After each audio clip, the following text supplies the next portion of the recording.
ንስሐ ለመግባት የጊዜ ገደብ የለውም። መጽሐፈ ሲራክ ምዕራፍ 24 ላይ ተናግሯል።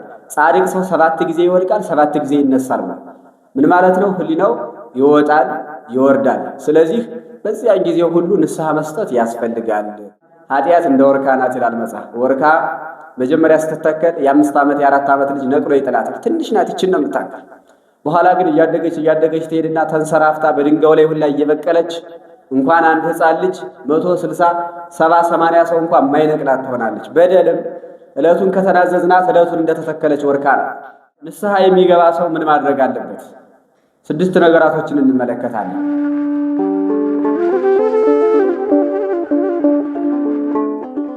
በስመ አብ ወወልድ ወመንፈስ ቅዱስ አሐዱ አምላክ አሜን። ክቡራን የእግዚአብሔር ቤተሰቦች እንደምን ሰነበታችሁ? አሜን። እግዚአብሔር አምላካችን በሰላምና በጤና ጠብቆ ለዚህ ዕለትና ለዚህ ሰዓት ስላደረሰን ስሙ ዛሬም ዘወትርም ለዘላለሙ የተመሰገነ ይሁን። የእግዚአብሔር ቤተሰቦች ዛሬ እንደ እግዚአብሔር መልካም ፈቃድ አንድ ነገር አንስተን የምንነጋገር ይሆናል። ዛሬ የምንነጋገረው ስለ ንስሐ ነው። ንስሐ በቤተ ክርስቲያን እንዴት ይታያል? ንስሐ ያለው አስፈላጊነት፣ ንስሐ ስንገባስ ምን ማድረግ አለብን? ንስሐ ከመግባት በፊትና ከመግባት በኋላ ያሉትን ነገሮች ረድኤተ እግዚአብሔርን አጋዥ አድርገን የምንመለከት ይሆናል። እግዚአብሔር አምላካችን ሁላችንም ወደ ንስሐ የምንመላለስበት ሕይወትን ያድለን እና ንስሐ ከስሙ ትርጓሜ ተነስተን እናየዋለን። ንስሐ ማለት መጀመሪያ ምን ማለት ነው? ንስሐ ማለት ቃላዊ ትርጉሙ መጸጸት ማለት ነው። መጸጸት ባደረግነው ነገር በጎ ጸጸት። አሁን ብዙ ጊዜ ጸጸት ሲባል 2 አይነት ጸጸት አለ። ንስሐም ሲባል 2 አይነት ንስሐ አለ። ይሄኛው አሁን የምንናገረው በጎ የሆነውን ጸጸት ነው። ለምሳሌ ይሁዳ ተጸጽቷል፣ ወነስሐ ይላል። ቢጸጸትም ግን ጸጸቱ ትክክለኛ ጸጸት አልነበረም፣ የቁጭት ጸጸት ነው። ወደ እግዚአብሔር መመለስ ሲገባው ያንን ንስሐ በጎ ማድረግ ሲገባው ተጸጽቶ ብሩን እንኳ 30 ብሩን ሳይጠቀም ክርስቶስን አምላኩን የሸጠበትን ብር እንኳ ሳይጠቀም በትኖ ከቤተ መቅደስ ሂዶ የማይጠቅም ጸጸት ተጸጽቶ ከዛፍ ላይ ታንቆ ከዚያ ባብጦ ኑሮ በ40 ቀን ለመሞት ደርሷል ማለት ነው። ስለዚህ እኛ አሁን እየተናገርን ያለነው ከይሁዳ የተለየውን ጸጸት ነው። ቁጭት ሳይሆን አሁን አብዛኛውን ሰው ቁጭት ነው የሚቆጭ። መቆጨት አያስፈልግም፣ መጸጸት ነው የሚያስፈልግ። መጸጸት ማለት ደግሞ ድጋሚ ወደዚያ ነገር ላለመመለስና አሁን ያለውን ነገር በንስሐ ለማራቅ መዘጋጀት ማለት ነው እና ንስሐ መጸጸት ነው። ሰውንና እግዚአብሔርን ይቅርታ መጠየቅ ነው። ሰውንን እንኳ ብናስበድል ራሱ ብንበድል ንስሐ የሚባለው ምንድነው? ወዘእንበለ ይዕረብ ፀሐይ አቁረሩ መዓተክሙ ይላል። ፀሐይ ሳትገባ ቁጣችሁን አብርዱ፣ የበደላችሁት ሰው ቢኖር ይቅር በሉ፣ የበደላችሁ ሰው ቢኖርም ይቅር በሉት ይባላል። ይሄ በሰው ነው። በእግዚአብሔር ደረጃ ደግሞ እግዚአብሔር ለመንግሥተ ሰማያት ፈጥረኸኝ ከአንተ ይልቅ ሰይጣኑን ወድጄ ከነፍሴ ይልቅ የሥጋዬን ፍላጎት ተከትዬ አንተን በድያለሁና ይቅር በለኝ ብለን የምንጸጸተው ነገር ንስሐ ይባላል ማለት ነው። ንስሐችንን እንግዲህ በኑዛዜ መልኩ ነው የምናቀርበው። መናዘዝ ማለት በደልን ለንስሐ አባት መናገር ማለት ነው። የንስሐ አባት የእግዚአብሔር ተወካይ ነው።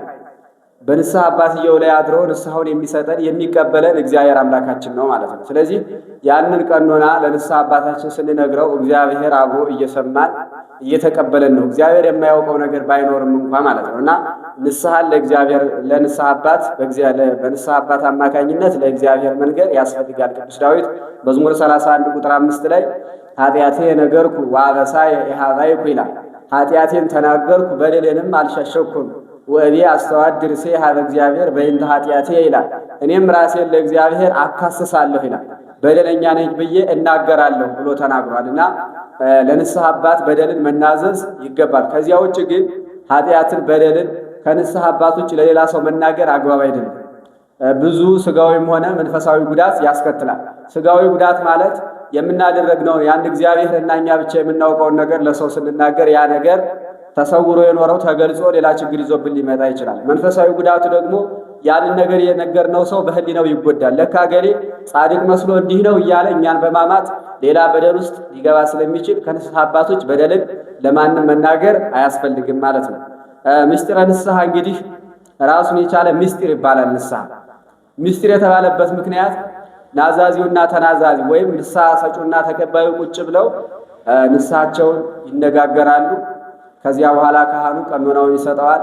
ቀኖናውን በፈጸመ ሰዓት ሲመለስ ጸሎተ ንስሐ ፍትሐት ዘወልድ ደግሞለት እግዚአብሔር ይፍታህ ሲለው በደሉ ይሰረይለታል። ይህ ሲሆን አይታይም። ስለማይታይ በህሊናችን የምናምነው ስለሆነ ምስጢር ተብሏል። አምነን የምንቀበለው ነው እንጂ ንስሐችን ስንጨርስ በደላችን ከላያችን ላይ እንደ ልብስ ተገፎ ሲሄድ አናየው። በረቂቅ በመንፈስ ቅዱስ ግብር ግን ከኛ ላይ ተለይቶ ስለሚሄድ ምስጢር ንስሐን ምስጢር ብሎታል ማለት ነው። በመንፈስ ቅዱስ የምንነጻበት ስለሆነ ቀኖናው በማን ይሰጣል? ንስሐ ሁልጊዜም ቢሆን በንስሐ አባታችን አማካኝነት ነው መቀበል ያለብን። የንስሐ አባታችን የእኛን የጤና ሁኔታ የኑሮ ሁኔታ ባገናዘበ መልኩ ቀኖና ይሰጠናል ማለት ነው። አንዳንዴ እንደውም መጻሕፍት ሲናገሩ ንስሐ አስፈላጊነቱ ምንድነው? አሁን እኛ ብንጾም ብንጸልይ ብንሰግድ ለእግዚአብሔር የሚጠቀመው ነገር ኑሮ አይደለም። በዋናነት ንስሐ ማለት ራሳችንን ለእግዚአብሔር ማስገዛታችንና ድጋሚ ወደዚያ ነገር እንደማንመለስ ለእግዚአብሔር ማረጋገጫ መስጠት። አንድ ብዙ በደል የሰራ ሰው መጥቶ ከአንድ አባት ላይ እንዲህ አላቸው፣ አባቴ እንዲህ ያለ በደል ሰርቻለሁና እንደው 7 ዓመት ልጹም ይሆን አላቸው። ኧረ ይበዛብሃል አሉት። በጣም በደል እኮ ብዙ ነው ሲላቸው ዓመት ልጹም ይሆን አላቸው። እሱም ይበዛብሃል። 40 ቀን ልጹም ይሆን አለ። እሱም ይበዛብሃል። 7 ቀን ልጹም ይበዛብሃል። እና ምንድነው ሲላቸው ድጋሚ የማትመለስበት ከሆነ 3 ቀን ይበቃሃል ብለውታል። በዋናነት ንስሐ ማለት ዓላማው ይሄ ወደዚያ ነገር ላለመመለስ መድከም። አንደኛ እኛ ሰዋዊ ባህሪ ስላለን ፈጽመን አንመለስም ማለት አንችልም። የሰው ሕሊናው የሚወጣ የሚወርድ ወደ ጽድቅ ወደ ኃጢአት ተመላላሽ ስለሆነ ማለት ነው። ያን ነገር ላለማድረግ ግን ደግሞ ከአቅማችን በላይ ሲሆን ይሁን እንጂ እኛ መድከም አለብን፣ መጣር አለብን፣ ረድኤተ እግዚአብሔርን አጋዥ እያደረግን ማለት ነው። ለዚህ እኮ ነው ጌታ መጻጉዕን ምንድነው ያለው? መጀመሪያ ዳግመኛ እንዳትበድል አስተውል ብሎታል። ሌላውን ነገር ትቶለታል። ያችን ዘማዊቷን ሴት ዮሐንስ ወንጌል ምዕራፍ 8 ላይ ያለችውን አይሁድ ሊወግሯት ሲመጡ ምንድነው ያላቸው? እነሱን በደላቸውን ሲገልጥባቸው ሲሄዱ እሱ ብቻ በደል የሌለበት ሲቀር ዳግመኛ እንዳትበድይ ተጠንቀቂ፣ ዛሬ ይቅር ብዬሻለሁ ነው ያላት። ደግ የንስሐ አባት የሚባል እንደዚህ ነው። እና ዘወትር ንስሐውን ለካህን የሚነግር ከሆነ ይላል ዘወትር ዛሬ በደሉን እንደሰራ ማታ ሄዶ ለመምህረ ንስሐው የሚናገር ከሆነ የመምህረ ንስሐው ፊት ራሱ እንደ ንስሐ ይሆንለታል ይላል። የንስሐ አባቱ መሄድ ቀኖና ስግደት ባይሰጥም ማለት ነው ዕለቱን ከተናገረ። ምክንያቱም ኃጢአት እንደ ወርካ ናት ይላል መጽሐፍ። ወርካ መጀመሪያ ስትተከል የ5 ዓመት የ4 ዓመት ልጅ ነቅሎ ይጥላታል። ትንሽ ናት፣ ይችን ነው የምታክል። በኋላ ግን እያደገች ትሄድና ተንሰራፍታ በድንጋዩ ላይ ሁላ እየበቀለች እንኳን አንድ ሕፃን ልጅ 160 70 80 ሰው እንኳን የማይነቅላት ትሆናለች። በደልም ዕለቱን ከተናዘዝናት ዕለቱን እንደተተከለች ወርካ ናት። ካሰነበትናት ካቆየናት ብዙ ዘመን ከቆየች ግን ያ ወርካ 50 60 ሰው እንኳን መንቀል መቁረጥ እንደማይችለው ሁሉ ቀኖናችንም ኃጢአታችንም ፍዳችንም በዚያው ልክ እየጨመረ ይሄዳል። ለዚህ ነው ቅዱስ ጳውሎስ ኤፌሶን ምዕራፍ 4 ላይ ወዘእንበለ የዕረብ ፀሐይ አቁርቡ መዓተክሙ ያለ። ፀሐይ ሳትገባ ፀሐይ ሳትጠልቅ በደላችሁን ተናዛችሁ የበደላችሁትን ይቅር ብላችሁ የተበደላችሁትንም ለተበደላችሁትም ይቅርታ ሰጥታችሁ ታረቁ ብሎ የሚነግረን ማለት ነው። ስለዚህ እንደዚያ ነው። ንስሐ የሚገባ ሰው ምን ማድረግ አለበት? 6 ነገራቶችን እንመለከታለን። ንስሐ የሚገባ ሰው አንደኛ ምን ማድረግ አለበት? መጸለይ አለበት።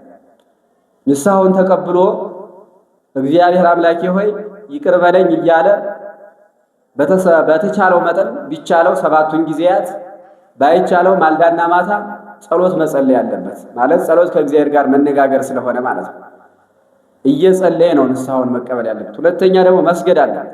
ሲጸልይ እየሰገደ መሆን አለበት። አበው በፍትሐ ነገሥት የተናገሩን ነገር አለ። አቡነ ዘበሰማያት የሚደግም ሰው ይላሉ። አንድ አቡነ ዘበሰማያት ደግሞ 3 ስግደት ቢሰግድ በ12 አቡነ ዘበሰማያት 36 ስግደት ይሰግዳል ማለት ነው።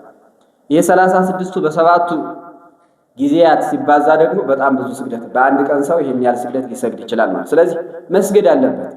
መስገድ በነገራችን ላይ ራሱን የቻለ የምናየው ሆኖ ግን ብዙ ጥቅም አለበት። በተለይ የዝሙትን ጾር ለመቃወም ስግደት በጣም ወሳኝ ነገር። ምክንያቱም ስጋዊ ፍላጎታችን የሚፈላ ከጉልበታችን ላይ ከአብራክ የተከፈለ ልጅ የሚባል ለዚህ ከዚያ ላይ ስለሆነ ስንሰግድበት ያንን ጸጥ እናደርገዋለን ማለት መግታት እንችላለን፣ እናደክመዋለን። ስለዚህ እንጸልያለን፣ እንሰግዳለን። 3ኛ ደግሞ መመጾት ያስፈልጋል። በተለይ ገንዘብ ለሰውነታችን ቤዛ እንዲሆነን ማለት ነው። ምጽዋትን መስጠት በቻልነው ልክ። ምጽዋት ሲባል ደረጃው ከቀዝቃዛ ውሃ ጀምሮ እስከ ቻልነው ድረስ ማድረግ ማለት ነው። ቀዝቃዛ ውሃ መስጠት ባንችል እንኳን ለሰው ማዘን መራራት ከምጽዋት ይቆጠራል። ለእመ ብከ ሀብ ወለእመ አልብከ ሀል ወተክዝ በእንቲአሆሙ ወይትየለቅ ለከ ጽድቀ ይላል። ቢኖርህ ስጥ፣ ባይቻልህ ራራ፣ እንደሰጠህ ሆኖ ይቆጠርልሃል። ገንዘብ ሳይኖርህ ማለት ነው። ገንዘብ እያለው ከሆነ ግን አይቆጠርልህም። ሰው መስጠት እየፈለገ ገንዘብ ቢያጣ ነገር ግን አይ ይህን ባደረኩ ነበረ ብሎ ቢመኝ እንደሰጡት ሰዎች ይቆጠርለታል። ስለዚህ ንስሐ ከገባን መመጾት አለብን። ገንዘባችንን በቻልነው መጠን ለቸገራቸው መስጠት ያስፈልጋል። አራተኛ መጾም ያስፈልጋል። መጾም ጾምና ስግደት ጸሎት አይለያዩም። ያንን እየጾምንም አሁንም እንበላው የነበረውን ነገር ለነዳያን እየመጸወት በጾም እግዚአብሔርን ማገልገል ያስፈልጋል። ምክንያቱም ስንጾም የሚራቡትን ሰዎች ረሃባቸውን እንረዳላቸዋለን፣ ስጋችንን ለነፍሳችን እናስገዛበታለን፣ የእግዚአብሔርን ትእዛዝ እንፈጽምበታለን። ጾም በጣም ብዙ በቆየት ስላለው ማለት ነው። ስለዚህ እየመጸወት መጾም ደግሞ አለብን ማለት ነው። ጾም መጾም አለብን። ከዚያ አምስተኛ ድጋሚ ላለመመለስ መወሰናል። በጣም ትልቁ ነጥብ ይሄ ቅድም እንደተነጋገርነው አንድ ሰው ንስሐ ሲገባ ህሊናውን ማሳመን አለበት ወደዚህ ነገር ላለመመለስ ብሎ ማለት ነው እንጂ አሁንም ብመለስም እንደገና ንስሐ ገባበታለሁ ብሎ ይመጣ ከሆነ እንኳን ንስሐ ይቅርታ ሊያገኝ ሌላ ኃጢአት ይሆንበታል ማለት ነው። በቀጠሮ የሚደረግ ነገር የለም። በእግዚአብሔር ላይ እንደመቀለድ ይቆጠራል ማለት ነው። ነገም እዚህ ኃጢአት ተመልሼ ልገባ እችላለሁ ብሎ ህሊናውን አሳምኖ ከሆነ ሰው ንስሐ መግባት የማያስፈልግ ምክንያቱም ነገ ተመልሶ እንደማይገባ በህሊናው ወስኖ ነገር ግን ህሊናው ደካማ ስለሆነ ሊወድቅ ይችላል። ቀድሞ ግን አንዳንድ ሰው አለ ዛሬም ንስሐ እንደገባውበት ነገም ንስሐ ገባለሁ የሚል ማለት ነው። ሪያ የምትባላለች ምንድን ታደርጋለች? ንጽህና በጠበቅ በጣም ትወዳለች ነው። ከባህር ወርዳ ትታጠብና እቺ ሪያ ወይም ማሳባ የምንለው ማለት ነው። ከዚያ ተጣጥባ ስትወጣ ሰውነቷ ስስ ነውና ፀሐይ ሲመታት ትኩሳት ይሰማታል። ሄዳ ከጭቃው ላይ ትንከባለላለች። ተመልሳ ደግሞ ስትታጠባለች። አሁንም ደግሞ ቆሻሻው ሲታያት እንደዚያ እያለች ወሃራውያን ተሐሲባ ገባት ድበጸ ብሏል ቅዱስ ጴጥሮስ በመልእክቱ። ሪያም ታጥባ ወደ ጭቃዋ ተመለሰች። ይሄ ንስሐ ገብቶ እንደገና ወደ ኃጢአት የሚመለስ ሰው ምሳሌ። ጭቃ የተባለ ሰውነትን የሚያቆሽሽ የሚያበላሽ በደል ነው፣ ኃጢአት ነው። መታጠብ ማለት ንስሐ መግባት። ያች እየታጠበች እንደገና ወደ ጭቃው እየታጠበች እንደገና ወደ ጭቃው እንደምትመለስ ሰው ንስሐ እየገባ ደግሞ ወደ ኃጢአት ንስሐ ገብቶ ደግሞ ወደ ኃጢአት። ውሻም እንደዚሁ ምግብ ይበላና አለመቸው ሲል ይተፋዋል። ከተፈው በኋላ ያንን የሚያስጠላውን ቆሻሻውን ነገር መልሶ ይበላዋል ማለት ነው። መጥፋት ማለት ንስሐ መግባት፣ መልሶ ያን መብላት ማለት ደግሞ እንደገና ወደዚያ በደል ወደዚህ ኃጢአት መመለስ ማለት ነው። ስለዚህ ላለመመለስ መወሰን አለብን እንጂ እንደምንመለስ እያረጋገጥ ንስሐ ብንገባ ዋጋ አይኖረውም ማለት ነው። ስድስተኛ ደግሞ ራስን ዝቅ ማድረግ ማለት ነው። በቃ ንስሐ በገባንበት ወቅት በተለይ ይሄ ለክርስቲያን በማንኛውም ሰዓት የታዘዘ ነገር ቢሆን እንኳን ዲያቆኑ በቅዳሴ ላይ ምንድን ያለ በንስሐ ውስጥ ያላችሁ ራሳችሁን ዝቅ ዝቅ አድርጉ ይላል ማለት ነው። ራሳችንን ማዋረድ አለብን። ካልጋንተኛ እንደነበረ ከወለል ወርደን መተኛት አለብን። አንድ እንጀራ እንበላ ከነበረ ግማሽ መብላት አለብን። በቀን 3 ጊዜ እንበላ ከነበረ በቀን 1 ጊዜ መብላት አለብን። መምህረ ንስሐችን እንደሰጠን ማለት። ስለዚህ ራስን ማዋረድ ያስፈልጋል ንስሐ በገባንበት ወቅት ማለት ነው። እነዚህን 6 ነገሮች መጠበቅ አለብን እና ንስሐ ስንት ጊዜ እንግባ ይላል።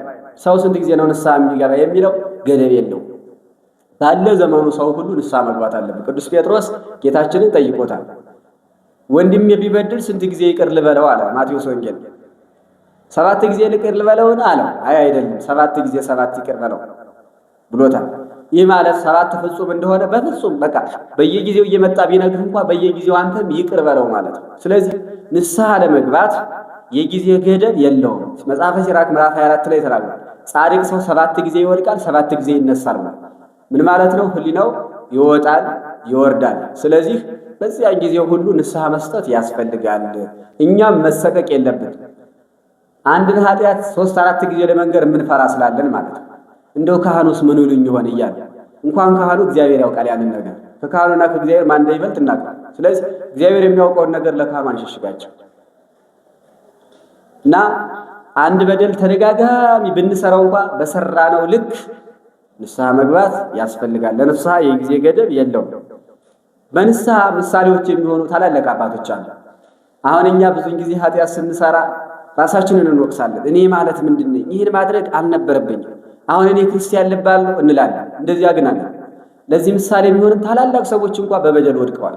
አዳምን ብንመለከት ታላቅ ሰው ነው። በዚያን ጊዜ ሌላ ሰው በሌለበት ሰዓት እሱና ሚስቱ በነበሩበት ሰዓት ትልቅ በደል ሰርቶ ነበር። እግዚአብሔርን አምላክነት ተመኝቶ ነበር። ንስሐ ሲገባ ግን 100 ዘመን ነው ያለቀሰ አዳም ማለት ነው። 100 ዘመን አትብላ ያለኝን ዕፀ በለስ በልቼ ፈጣሪን አሳዘንኩት እያለ ስለራሱ ጥቅም ሳይሆን እያዘነ የነበረ ከገነት መውጣቱን እየተመለከተ አልነበር። እና ምንድነው ያደረገ?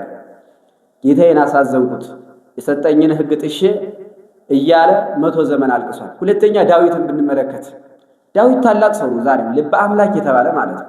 የአምላክ ልብ ማለት በጣም ትልቅ ነገር ነው። 150 መዝሙራትን የደረሰ ነው። በእስራኤል ዘመን ላይ 40 ዘመን ነግሶ መንፈሳዊውንም ስጋዊንም ማስተዳደር የያዘ ታላቅ አባት ነው። እርሱም በኃጢአት ወድቆ ነበር፣ ያውም በዝሙት ኃጢአት 3 በደሎችን ሰርቶ ነበር። አንደኛ ኢትፍቱን አፈረሰ፣ አትመኝም፣ አትዘሙትን፣ አትግደል የሚሉትን ከ10 ቃላት 3ቱን አፍርሷል። መጀመሪያ ኢትፍቱን ያፈረሰ እንዴት ነው? ያቺ የኦሪዮ ሚስት ስትተጣጠብ ከሰገነት ወይም ከፎቅ ላይ ሆኖ አይቶ በሐጸ ዝሙት ተነደፈ፣ ተመኘ በልቡ ነው። ማንን አፈረሰው? ኢትፍቱን፣ አትመኝ የሚለውን አፈረሰ። ከዚያ በኋላ ቀጠለ። የተመኘውን ደግሞ በሐሌዮ መጀመሪያ ሐሳቡን ያሰበውን በነቢብ ተናግሮ አስመጡልኝ ብሎ ከገቢር ደረሰ ማለት ነው። ዝሙት ከሷ ጋር ፈጸመ። ሁለተኛ አትዘሙት የሚለውን አፈረሰ። ሲቀጥል በኋላ ደግሞ ባሏን ደግሞ በተንኮል አስገደለ። ኦሪዮ የተባለውን ነው። ለዚህ እኮ ነው ነብዩ ናታንን እግዚአብሔር ልኮ የወቀሰው። ምንድነው ያለው? በሀገርህ ግፍ ተሰራ ነው። ነብዩ መጥቶ ምን ተደረገ? በዚህ ሀገር የሚኖር አንድ ድሃ ነበር። አንዲት በግ አለችው። ደግሞ አንድ ባለጸጋ አለው ከጎረቤት 100 በጎች አሉት። ያ ድሃ ወደ ሆነ ሀገር መሄድ ፈልጎ በየና አደራ ብሎ ለዚያ ባለሀብት ሰጥቶት ሄደ። የሀብታም እንግዳ ቢመጣበት የሱን 100 በጎች አስቀምጦ ያችን አንድ የድሃ በግ አርዶ እንግዳ ሸኘበታል። ዳዊት ተበሳጨ። በእኔ ንግስና በእኔ ዘመን እንዲህ አይነት በደል ይሰራል? እንዲህ ያደረገውን ሰው ስላንዱ ፈንታ 10፣ 30፣ 100 አስከፍለዋል አለ ዳዊት። ነብዩ ናታን ንጉሥ ፈታይ ከበረሰ ንጉሥ ሆይ ኧረ በራስህ ፈረድካል። እንዴት አለ? ባለጸጋ የተባልክ እኮ አንተ ነህ። 100 በጎች አሉ የተባልክ አንተ፣ ሚስት አለች፣ ዕቁባቶች አሉ፣ ሴት አላጣህ። አንድ በግ አለች የተባለ ድሃ ደግሞ ኦሪዮ ነው።